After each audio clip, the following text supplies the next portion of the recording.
Welcome to Traders Expo 2017 here in New York City. I'm Matt McCall, joined by Todd Gordon. He's founder of TradingAnalysis.com and CNBC contributor. I'm not going to hold that against you. Thanks for joining us, Todd. Nice to be here. So let's talk a little bit about the bond market right now, and then how that relates to gold as well. Sure. So we're just talking about this historic bull market, and the attendance here at the expo is amazing. It maybe has something to do with stocks at the all-time highs, but there's some key intermarket macro warning signs that I'm looking at, and I've surveyed a lot of people around the floor and say, what the heck's going on? And nobody can give me a clear answer.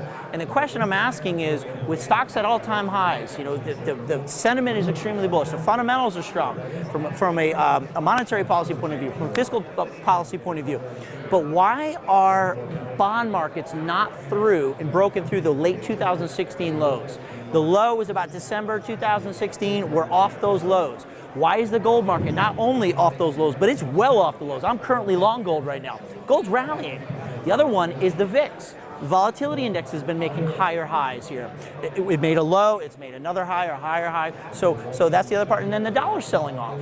So for all these major asset classes heading into a Fed that's supposed to be very hawkish, you know, what's going on there? And that's so is that a red flag for you, Todd? Because, it is. I mean, you say maybe, I don't want to say the stock market investors are the least smart, I don't know, maybe put it nicely, but you look at kind of the bond markets, the bigger markets, and they're indicating a pullback, if that's the way things are moving. They are. For some reason, the fixed income markets, the commodity markets, and the currency markets interpret global macro and fundamental data quicker than the stock market does, because there's constantly a flow of money going into the equity markets, regardless of what the fundamentals are.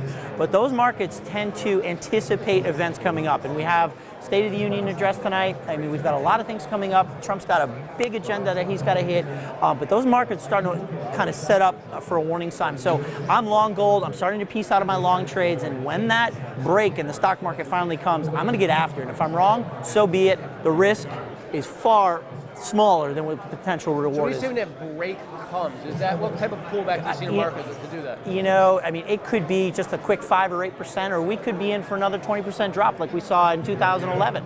You know, I really think that this thing is so far overdone. Amazing bull market rally. At some point, we've got to come in. I don't know how deep. So you're not buying pullbacks. A lot of people I've been interviewing are buying pullbacks. I'm not. Okay. I'm not. I am nervously trading the momentum to the long side. Real tight leash on that, but once we get that volume coming off and the macro and the warning signs that the macro asset classes are giving us starts to become a reality, I'm going to go to selling rallies rather than buying pullbacks.